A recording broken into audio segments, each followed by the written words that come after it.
नमस्कार दोस्तों, आप लोगों का बहुत बहुत स्वागत है हिमालयन स्टॉक गुरुकुल में। आज हम आपके लिए लेके आए हैं federal open market committee of US Fed reserve insight into June 2025 fade meeting.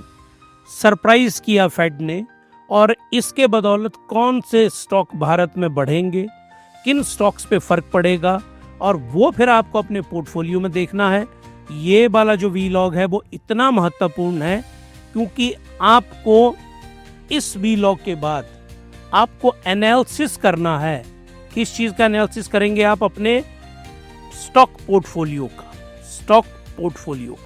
कि आपका पोर्टफोलियो सही भी है कि नहीं है। ये वीलॉग आपको जानना बहुत ज़रूरी है कि भारत की स्टॉक मार्केट ऊपर जाएगी कि नीचे आएगी, निफ्टी कहाँ जाएगा, तो वो सब डिपेंड करेगा इस मीटिंग। ये जो फेडरल रिजर्व की मीटिंग है इसके मिनट आए हैं, तो चलिए जी इनको एनालाइज करते हैं। और ये जो फेड की मीटिंग है इसका जो बेसिक है, फेड की मीटिंग का जो बेसिक एलिमेंट है वो आप याद रखिए, ग्रोथ प्लस इन्फ्लेशन। जो आपको सामने दिख रहा है आपके जीडीपी और इन्फ्लेशन, उसके ऊपर डिपेंड करते हैं global interest rate. Federal reserve जैसा डिसाइड करेगा पूरी दुनिया के ऊपर इसका फर्क पड़ेगा और इसका डायरेक्ट और सबसे ज़्यादा फर्क है भारत की स्टॉक मार्केट के ऊपर, भारत के रिजर्व बैंक के ऊपर। और ये इतना महत्वपूर्ण है, आपकी गाड़ी की ईएमआई बढ़ेगी या घटेगी वो ये पॉलिसी डिटरमिन करती है। आप लोग जो किराया देते हैं जाते हुए बस में, गाड़ी में, वो ये डिटरमिन करती है। आपका क्रूड का प्राइस कितना रहेगा वो ये डिटरमिन करती है। इंक्रीमेंट भारत में, जो लोग मुझे सुन रहे हैं, आपको प्राइवेट सेक्टर में हैं आप, तो आपको इंक्रीमेंट कितने % इंक्रीज होगी इस साल, वो भी यही फेडरल रिजर्व पॉलिसी डिटरमिन करती है। तो हमारे हर एस्पेक्ट को ये टच करती है, इसीलिए हम इसको लेके आए हैं। तो चलिए इसका जो पहला एलिमेंट है, वो पहला एलिमेंट किस चीज़ का है? जीडीपी का। तो चलिए जी जीडीपी से ही हम इसको स्टार्ट करते हैं। जीडीपी क्या होती है? Gross domestic product. अब ग्रोथ कैसी है पूरी अमेरिका की अमेरिका की इकोनॉमी में? पहला सवाल ये है। और अमेरिका 30% दुनिया की इकोनॉमी को कंट्रोल करता है, मतलब उसके पास है वहाँ पे, तो उसका फर्क पूरी दुनिया के ऊपर है। अमेरिका में ग्रोथ अच्छा होगा तो भारत के 2 सेक्टर में बहुत ही शानदार ग्रोथ होता है। तो अब जल्दी से मुझे बता सकते हैं आप लोग कि कौन से वो भारत के सेक्टर हैं जिन पे अगर यूएसए की जीडीपी इंक्रीज होगी तो भारत के किन 2 सेक्टर्स पे डायरेक्टली सबसे ज़्यादा जिनको बेनिफिट होता है वो कौन से हैं? नंबर 1 इज आईटी और नंबर 2 इज फार्मा। इन दोनों का जो बैक ऑफिस है वो भारत के अंदर है। अगर अच्छी ग्रोथ रेट आएगी अमेरिका की, जो हमको कौन बताएगा? फेडरल रिजर्व एनालिसिस करता है, उसका बताने का डिपार्टमेंट तो अमेरिका में कोई और है। तो इन दोनों के ऊपर फर्क पड़ेगा। तो जो जीडीपी है अमेरिका की वो बहुत ज़्यादा महत्वपूर्ण है, आप इस बात को याद रखिए। अमेरिकन जीडीपी, अमेरिकन ग्रोथ पूरी दुनिया के ग्रोथ रेट को डिटरमिन करती है। तो क्या बोलते हैं, ये जर्मी पॉवेल साहब की स्टेटमेंट आई है, वही उन्होंने ही 19 को पिछली रात को वहाँ पे प्रेस कॉन्फ्रेंस की और ये वहीं का डाटा मैं लेके आया हूँ जो आपको बता रहा हूँ। जीडी याद रखिए, डाटा किसका है? ये यूएसए का, नो डाउट। इसको एनालाइज कौन कर रहा है? हिमालयन स्टॉक गुरुकुल, हम एनालाइज कर रहे हैं, लेकिन डाटा जो है ये अमेरिका का है। ये बता रहे हैं eased down Q1 due to trade related swings. तो यहाँ अब मैं आपको बताना चाहता हूँ कि क्या प्रॉब्लम यहाँ पे क्रिएट हुई अमेरिका के अंदर। हल्की सी जीडीपी Q1 की डिक्रीज हुई अमेरिका में, डिक्रीज हुई। रीजन इसका क्या रहा? ये हो सकता है इनके बिना हमारा डोनाल्ड जे ट्रम्प आजकल तो छाए हुए हैं पूरी दुनिया में। ये वो नहीं होते छोटे छोटे बच्चे, हाँ मेरे पास, आपके पास है चॉकलेट? नहीं, हो भी सकती है, नहीं भी हो सकती है, ढूंढो आप। तो उनसे पूछा गया कि ईरान के ऊपर अमेरिका अटैक करेगा। I can attack, I want attack. मैं कर भी सकता हूँ, मैं नहीं भी कर सकता हूँ। यार दुनिया के सबसे बड़े देश सबसे पावरफुल देश के राष्ट्रपति हो आप, क्या नौटंकी लगाई हुई है? बताओ ना, एक तरफ लगाओ दुनिया को, वो नहीं होता सबको पीछे लगाना अपने। तो ट्रंप साहब को आदत है हर बंदे को अपने पीछे लगाना। तो इन ट्रंप साहब ने क्या किया, यहाँ पे इनका आया ट्रंप टैरिफ टेंट्रम, इसको हमने बोला है T3। ये हिमालयन स्टॉक गुरुकुल की खोज है हमारी, ट्रंप टैरिफ टेंट्रम। इसी ट्रंप टैरिफ टेंट्रम की बदौलत क्या हुआ, डिक्रीज हुई, क्या हुआ, फॉल हुआ किसके अंदर, जीडीपी में। और कौन सी जीडीपी, क्वार्टर वन की जीडीपी में। ये कौन बता रहे हैं हमें, ये हमको बता रहे हैं जर्मी पॉवेल साहब की क्वार्टर वन में नीचे गिरी है। बट एक पॉजिटिव चीज क्या हुई है, private domestic demand remain solid. जो प्राइवेट डोमेस्टिक डिमांड है वो डिमांड 2.5% का ग्रोथ रेट वहां पे रहा। तो इसका मतलब है कि जो यूएस की कॉरपोरेशंस हैं, कॉरपोरेशंस, इनका ग्रोथ रेट 2.4% रहा, ये इनका ग्रोथ रेट रहा। और ये ग्रोथ रेट जो है इसको हम मानेंगे गुड। तो अमेरिका में प्राइवेट कंपनीज जो है वो अच्छा कर रही है, लेकिन वहाँ की सरकार अच्छा नहीं कर रही है, क्योंकि ट्रंप साहब सरकार को चला रहे हैं। और कॉरपोरेशन को कौन चलाते हैं, प्रोफेशनल लोग। लेकिन ट्रेजेडी क्या है कि इन कॉरपोरेशन के बीच में भी कौन घुस रहा है वहाँ पे आके, ट्रंप साहब घुसे जा रहे हैं वहाँ बीच में आके, वो भी अपने आप में एक चैलेंज है। तो अब आइए आप, तो ये जीडीपी की, और अब देखिए आप प्रोजेक्शन की है उन्होंने 2025 के लिए 1.4%, 1.4%, और 1.6% कहाँ के लिए की है, 2026 के लिए। तो अमेरिका के लिए उन्होंने वहाँ पे क्या बताया, ये जीडीपी है, ग्रॉस डोमेस्टिक प्रोडक्ट, और इसको उन्होंने बोला ये होगी 1.2%।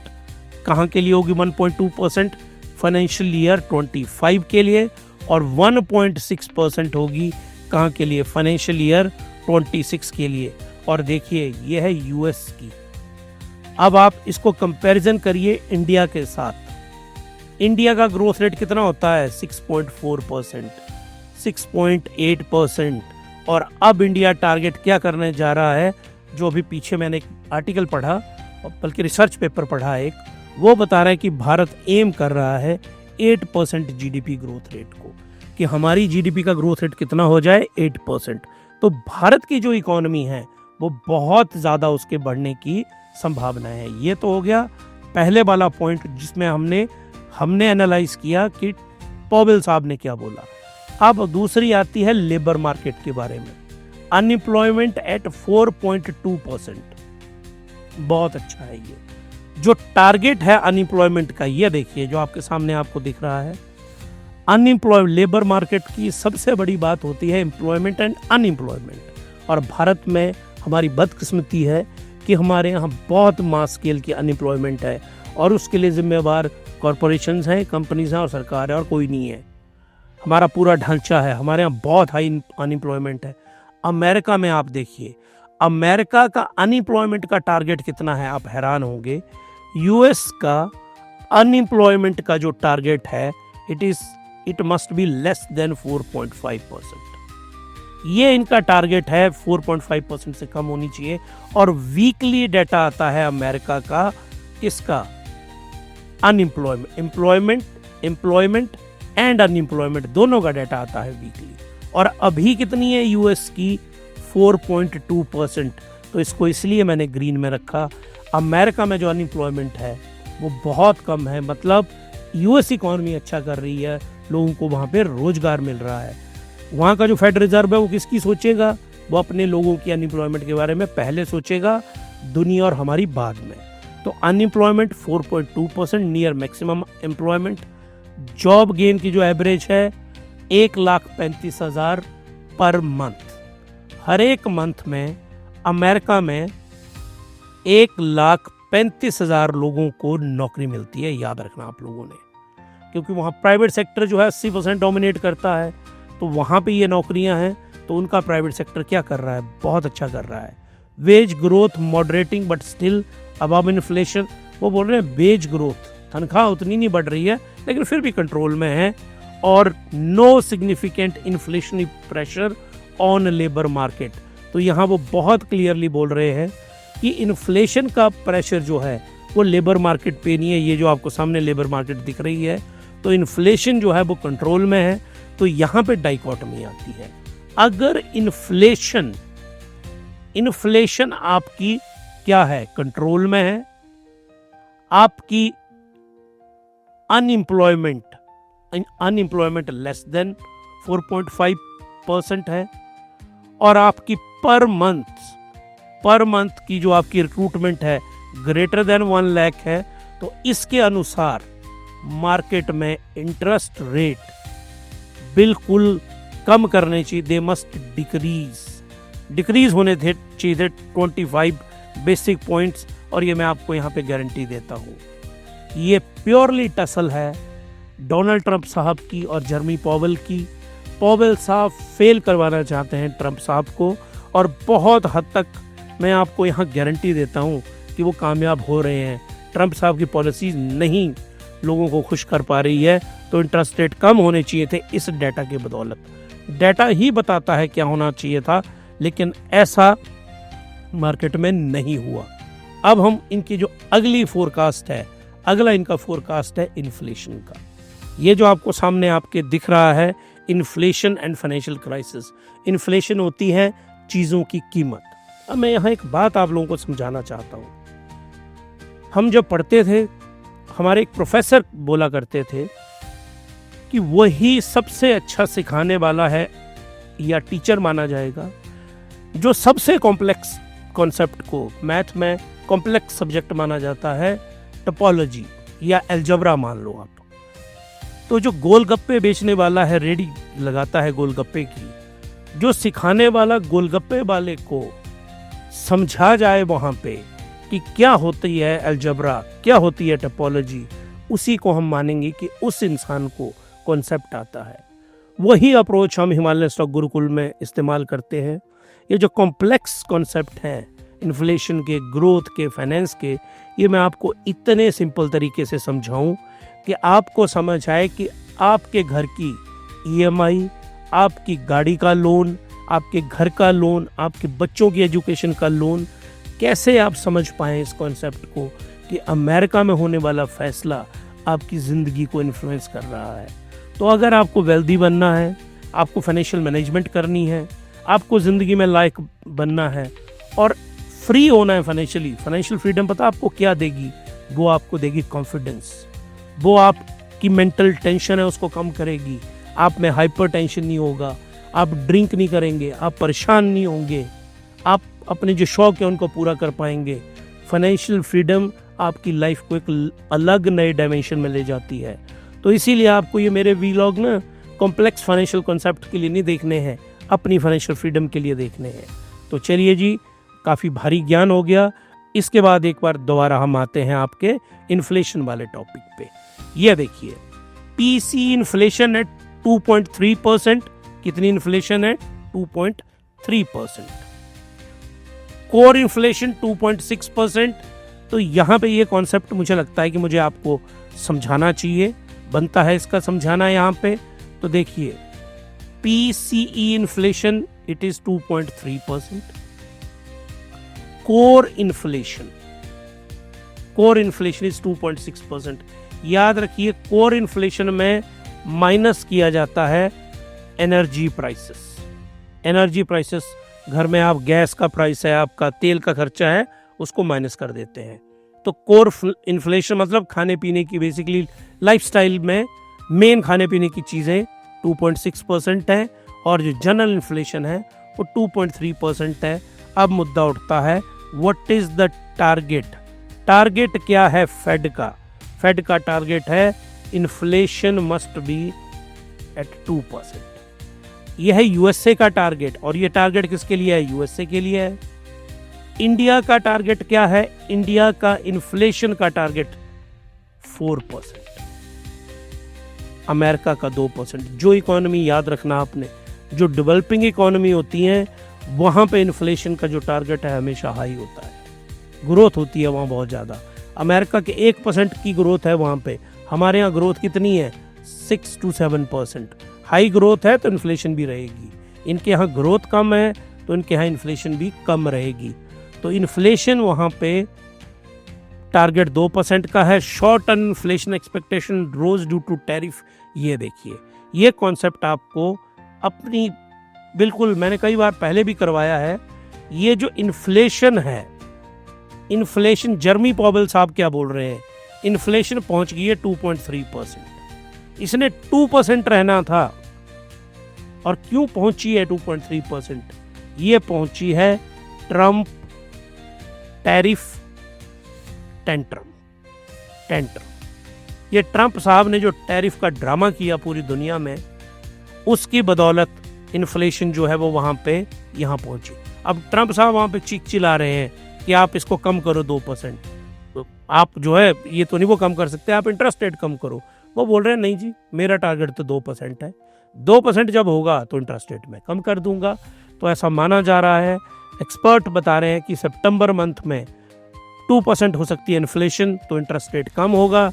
इंटरेस्ट रेट कम होगा तो पूरी दुनिया के स्टॉक मार्केट दौड़ेंगी, क्योंकि अमेरिका के FIIs पूरी दुनिया में इन्वेस्टमेंट करेंगे और ये बिलियंस ऑफ डॉलर इन्वेस्टमेंट करते हैं। और 12 से 15% जो उनकी इन्वेस्टमेंट है वो भारत में आएगी। तो आप सोचो ये $100 बिलियन करेंगे, 100 तो कम है, उससे ज़्यादा ही करते हैं ये।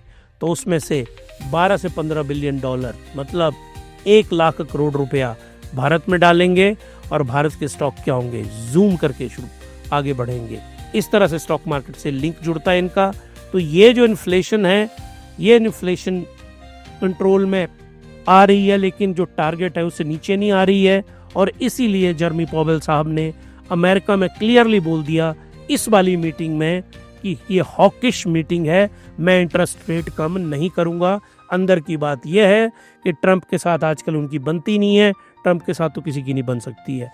आज वो किसी की तारीफ कर देते हैं, कल उसको गर्त में डाल देंगे, उसको इतना कुछ बोलेंगे तो जो समझदार आदमी है ना वो उससे उलझता ही नहीं है। और यहाँ पे मैं तारीफ करना चाहूँगा भारत सरकार की पॉलिसी की। उन्होंने ट्रंप से किसी मुद्दे पे वो उलझे नहीं। एक जो उन्होंने फालतू का राग अलापा हुआ है कि मैंने भारत और पाकिस्तान की जंग रुकवाई, हमने इफेक्टिवली, उसने 14 बार बोला ट्रंप साहब ने कि मैंने ये लड़ाई रुकवाई है। 14 बार हमारी सरकार ने खंडन किया कि आपने नहीं रुकवाई लड़ाई, हमने पाकिस्तान से फ़ोन आया तब रोकी थी और ऑपरेशन सिंदूर जारी है। और इस बात पे मैं भारत सरकार की जो पॉलिसी और रिजॉल्व है उसको मान गया, हालांकि मैं बहुत बड़ा क्रिटिक हूँ उनका। चलिए जी, अब मैं आगे लेके चलता हूँ आपको। ये आपको सामने दिख रहा है इंटरेस्ट रेट, आपको दिख रहा होगा। अब जो इंटरेस्ट रेट है इसके ऊपर क्या फर्क पड़ेगा, यह जो FOMC की मीटिंग है, कितने % आपको सामने ये दिख रहा है, कितने % डॉलर बढ़ेंगे, रुपीस बढ़ेंगे, बैंक के इंटरेस्ट रेट कितने रहेंगे, वो डायरेक्टली लिंक होते हैं फेडरल पॉलिसी के साथ। तो ये क्या बोल रहे हैं, मॉनेटरी पॉलिसी का स्टांस क्या है, fed hold interest rate 4.25 to 4.5%, maintain balance sheet reduction, policy remain data dependent amid elevated uncertainty. देखिए, मतलब फेड ने ट्रंप साहब को इतने घातक तरीके से जवाब दिया ना, आप हैरान हो जाएंगे। फेड ने बोला कि ये जो इंटरेस्ट रेट है, इंटरेस्ट रेट ये मैं रखने वाला हूं 4.25 से 4.50। ट्रंप साहब बोल रहे हैं 4% लाओ इसको। इन्होंने बोला जी मैं क्यों रखने वाला हूं, ग्लोबल अनसर्टेनिटी है। अनसर्टेनिटी किस मुद्दे को लेके है, 2 मुद्दों को लेकर अनसर्टेनिटी है। हालांकि एक मुद्दा अनसर्टेनिटी का क्या है, टैरिफ्स का। हर कुछ बोलते रहते हैं ट्रंप साहब। पिछले हफ्ते उन्होंने बोला, पिछले हफ्ते क्या इस हफ्ते उन्होंने बोला कि मैं फार्मा के ऊपर टैक्स लगा दूंगा, हमारी फार्मा कंपनी गिर गई। अच्छा है फॉल की, क्योंकि आप लोग जो नहीं खरीद पाए हैं फार्मा की कंपनीज, ज़रूर इन्वेस्ट करिए फार्मा सेक्टर में, बहुत शानदार ग्रोथ रहेगी उसकी। और दूसरी अनसर्टेनिटी है वॉर्स को लेके। ये जो वॉर्स है ना, ये मिडल ईस्ट की वॉर होगी, ये रशिया यूक्रेन की वॉर होगी, और इंडिया पाकिस्तान की वो जो आजकल जरा शांत है वो वॉर। तो ये जो वॉर चली है ना, ये कंट्रोल में नहीं आ रही है ट्रंप साहब के किसी। तो इन अनसर्टेनिटी को लेके इन्होंने बोल दिया है कि ग्लोबल अनसर्टेनिटी है, इसलिए मैं इंटरेस्ट रेट नहीं काट रहा हूं। और ये उन्होंने क्लियरली इस चीज को एक्सप्लेन किया अमिड अनसर्टेनिटी, याद रखिए स्टॉक मार्केट को कभी भी अनसर्टेनिटी पसंद नहीं आती है। स्टेबिलिटी जब भी होगी स्टॉक मार्केट ऊपर को जाएगी। अब आइए आप ट्रेड पॉलिसी इंपैक्ट। टैरिफ में push prices up temporarily. Tariff America लगा रहा है, प्राइसेस बढ़ेंगे, इन्फ्लेशन बढ़ेगी। ट्रंप साहब कम करना चाह रहे हैं, but persistent dependence on pass through effect and inflation expectation, risk to growth and inflation remain. अब ये जो टेक्निकल टर्म्स हैं इसको मुझे लगता है कि आपको मुझे समझाना है। पहले तो आप यहाँ पे देखिए, फिर मैं एक्सप्लेन करता हूँ आपको आगे। ये जो टैरिफ है, ग्लोबल टैरिफ आपको दिख रहा है आपके सामने। ट्रंप साहब ने दुनिया झांके टैरिफ लगाए, पहले चाइना पे लगाए, फिर उनको वो लड़े झगड़े मनाए, मान गए। एशिया के साथ डील की, हमारे साथ भी उनकी डील होने वाली है, बहुत ही जल्दी खबर आ जाएगी और वो भारतीय निफ्टी को ले जाएगी 25,000 से परे, जैसे ही वो डील आएगी, याद रखना। और इस टैरिफ दुनिया जहाँ के ग्लोबल टैरिफ लगा दिए, लोगों को डरा रहे हैं। जो डर गया ट्रंप से, वो है ना गब्बर सिंह कह के गया, जो डर गया वो मर गया। मतलब गब्बर सिंह तो नहीं बोल के गया, लेकिन डोनाल्ड जे ट्रंप साहब ने तो पक्का बोल दिया। इनकी पॉलिसी है डराओ, जो डर गया उसको ये दबा लेते हैं, दबोच लेते हैं। बाज नहीं दबोचता, और जो नहीं डरता इनसे उनका ये कुछ नहीं बिगाड़ पाते। नॉर्थ कोरिया छोटा सा देश है, वो नहीं डरता इनसे, परवाह नहीं मारता इनकी, वो परवाह नहीं मारता, और वो भी इन्होंने जिंदा रखा हुआ। चलो भी किसी दिन ये भी काम आएगा, आऊँगा किसी दिन इंटरनेशनल मुद्दे पे। लेकिन अब आइए आप टैरिफ पे। तो टैरिफ का ड्रामा किया इन्होंने। तो टैरिफ की बदौलत एक जो प्रॉब्लम क्रिएट हो रही है, दो चीज़ें एक साथ चलती हैं, याद रखना आपने। ग्रोथ भी होनी चाहिए इकोनॉमी के अंदर, और इन्फ्लेशन, याद रखिए ग्रोथ जो है ये होनी चाहिए हाई, हर एक इकोनॉमी चाहती है। और ये इन्फ्लेशन जो है ये क्या होनी चाहिए, लो। लेकिन ऐसा होता नहीं है, याद रखना आपने। यूएसए में जीडीपी का रेट यूएसए में कितना है, 1.3%। ठीक है, ग्रोथ कम है, इन्फ्लेशन भी इनके यहाँ लो है, 2.3%। भारत में जीडीपी की ग्रोथ रेट कितनी है, लगभग 7%। तो हमारे यहाँ ये जो इन्फ्लेशन है वो कितनी है, हाई, मतलब 5% के करीब। तो देखिए ग्रोथ हाई होगी तो इन्फ्लेशन भी हाई होगी, ग्रोथ लो होगी इन्फ्लेशन भी लो होगी। ये बैलेंस बनाना होता है फेड ने, और भारत में बनाना होता है आरबीआई ने। तो ये यहाँ पे बोल रहा है फेड कि मैं ग्रोथ और इन्फ्लेशन के बैलेंस को बना के चल रहा हूँ यहाँ पे, और यही इन्होंने यहाँ पे बोला है। अब इसीलिए इन्होंने क्लियरली बोला कि जो इंटरेस्ट रेट है उसके अकॉर्डिंगली मैं डिसाइड करूंगा। और अब फ्यूचर के इंटरेस्ट रेट क्या होंगे, देखिए डॉलर्स है, इसको आप रूपी भी मान सकते हैं अपना, कि अब कितना पैसा आपकी पॉकेट में आएगा, कितना इंटरेस्ट रेट। अब आप जितने भी लोग मुझे सुन रहे हैं, आपके पास पैसा आने और जाने के दो रास्ते हैं। नंबर 1 रास्ता है कि आपको सैलरी मिल रही है, जो नीचे आपको दिख रहा है डॉलर या रुपीस आ रहे हैं। ये जो आपको परसेंटेज ऊपर मैंने वीडियो बनाया है, ये जो आपको दिख रहा है सामने, ये है इंटरेस्ट रेट आप पे कितना लगेगा। कि ईएमआई जा रही है आपकी, गाड़ी की जा रही होगी, बाइक की जा रही होगी, बच्चों के एजुकेशन लोन की जा रही होगी, घर की किस्त जा रही होगी, आपने कोई लैपटॉप लिया होगा, टीवी लिया होगा, बीवी के लिए गहने लिए होंगे, किसी भी चीज़ का इंटरेस्ट रेट तो जा ही रहा है ना आपका। तो वो जो ईएमआई है, अब फ्यूचर की ईएमआई में इंटरेस्ट रेट हाई होगा कि इंटरेस्ट रेट घटेगा, ये 100% डिटरमिन करेगी ये वाली पॉलिसी। ये जो पॉलिसी है, ये पॉलिसी इसको डिटरमिन करेगी कि कहाँ जाएगा ये। तो फ्यूचर रेट प्रोजेक्शन क्या रहेगी, ये median SCP forecast rate at 3.9% and 2025। खुशखबरी है ये आपके लिए, इसके लिए आप तैयार हो जाइए। ये बोल रहे हैं, ये मैं आपको समझाता हूं, और यही बदलाव लाएगा आपकी जिंदगी में। आपकी किस्त जो है ईएमआई की, अगर कोई उदंड जंग नहीं हुई ना, तो कम होने वाली है। अब मैं इसको लिंक कर रहा हूं आपकी ईएमआई के साथ। आपकी जो ईएमआई है, किसी भी प्रकार का लोन ले रखा है आपने, वो डिक्रीज करेगी, क्योंकि फेड बोल रहा है कि जो फ्यूचर के इंटरेस्ट रेट है, नंबर 1 में इसको लाना चाह रहा हूं 3.9% पे। पहला टारगेट है मेरा ये फ्यूचर की बात कर रहे हैं हम। याद रखिए, this is we are talking about future. ये आपके फ्यूचर की बात हो रही है। दूसरा टारगेट ये बोल रहा है कि मैं लेके आना चाहता हूं 3.6% पे इंटरेस्ट रेट को। अगर इंटरेस्ट रेट इतना होगा तो आप याद रखिए, इंडियन स्टॉक मार्केट जो है वो जो निफ्टी है, निफ्टी 50 है, ये आप ना इसको स्क्रीनशॉट लेके रख लीजिए, वो 30,000 ग्रीन से लिखते हैं, 30,000 पे आपका 100% जो है ये पहुंच जाएगा निफ्टी, और सेंसेक्स पहुंच जाएगा आपका 90,000 रुपए के ऊपर। ये आप स्क्रीनशॉट रख लीजिए इसको। जैसे ही ये यहाँ पहुंचेगा तो 30,000 के करीब ये जाएगा, क्योंकि इतना ज्यादा इंटरेस्ट रेट कम होगा तो अमेरिका से लाखों करोड़ रुपए भारत की स्टॉक मार्केट में आएंगे, जो भारत के लिए बहुत बड़ी खुशखबरी होगी। तो ये जो मॉनेटरी पॉलिसी का ये तो स्टैंस यहाँ पे लिया, यहाँ पे थे हम, यहाँ पे तो जो फ्यूचर प्रोजेक्शंस हैं, फ्यूचर ये बोल रही है 2026 में 3.6% और 3.4% 2027 में, तो slightly higher than March, not a fixed plan. तो इन्होंने 3 टारगेट यहाँ पे क्रिएट कर दिए 25, 26 और 27 के लिए। एक बार फिर से मैं इसको कंक्लूड करता हूं।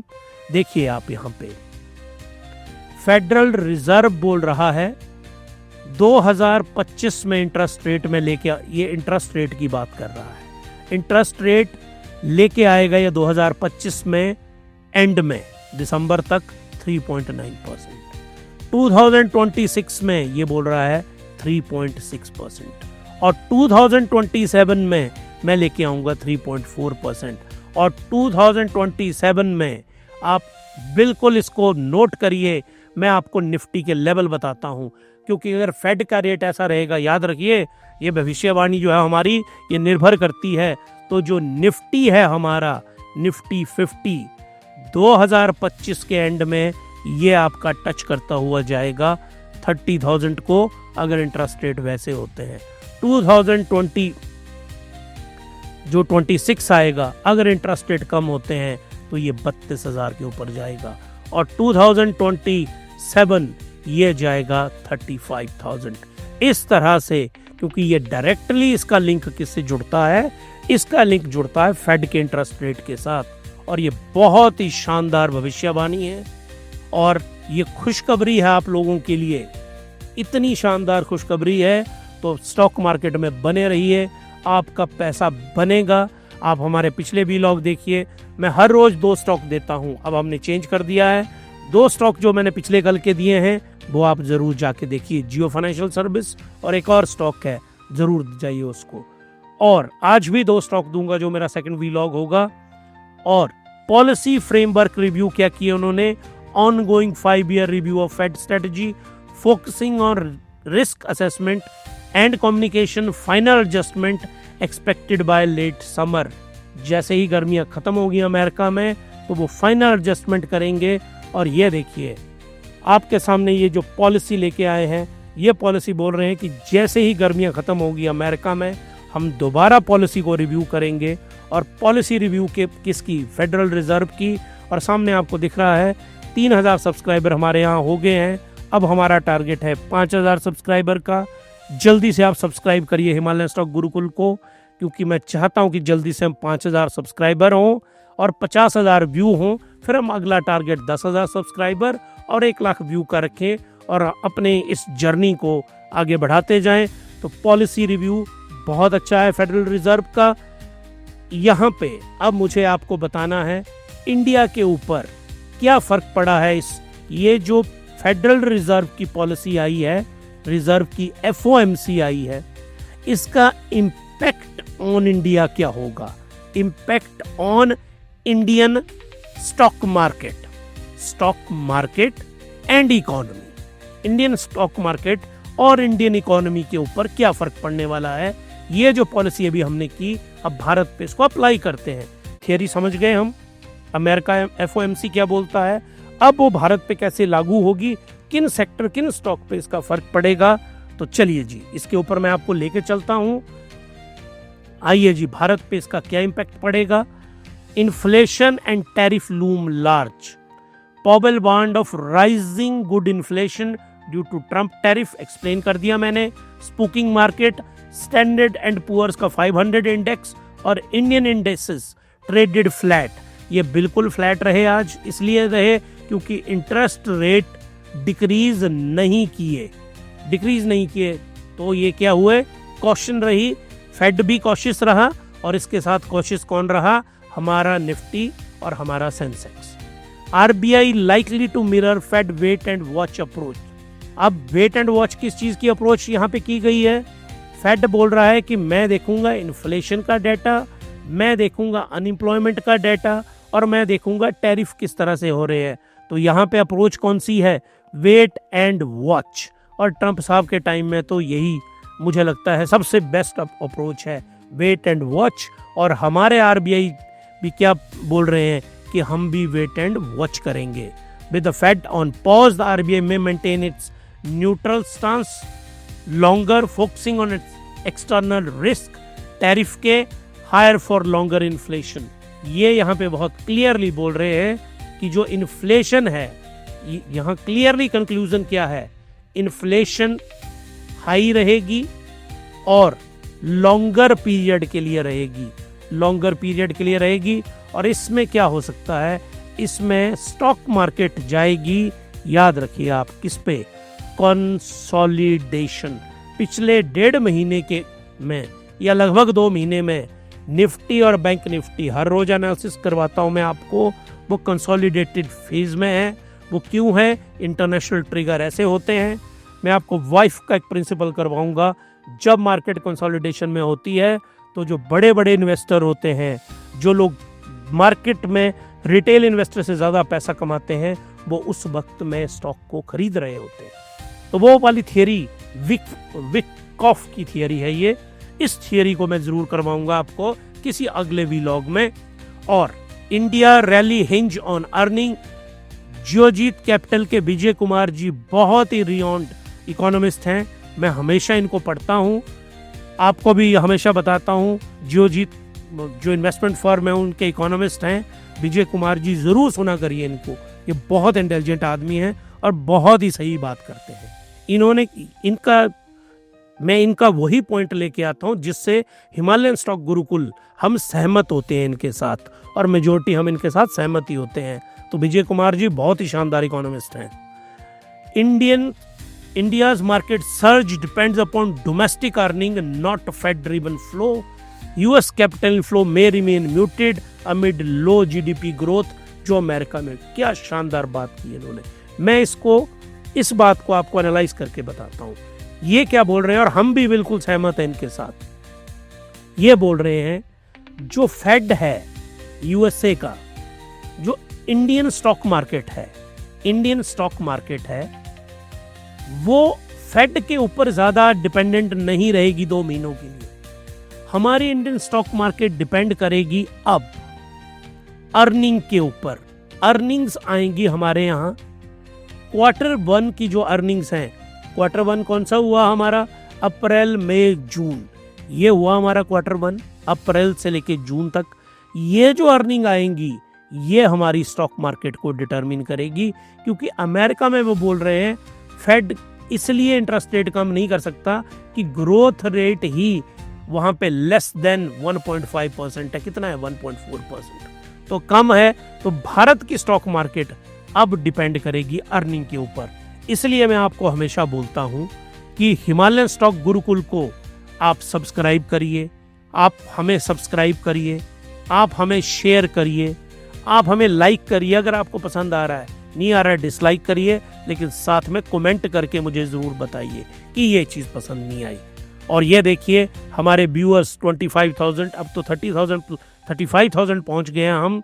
तो आप लोग हिमालयन स्टॉक गुरुकुल को ज़रूर सब्सक्राइब करिए, शेयर करिए, लाइक करिए। देखिए हम आपको कितने शानदार आपके लिए व्लॉग लेके आते हैं।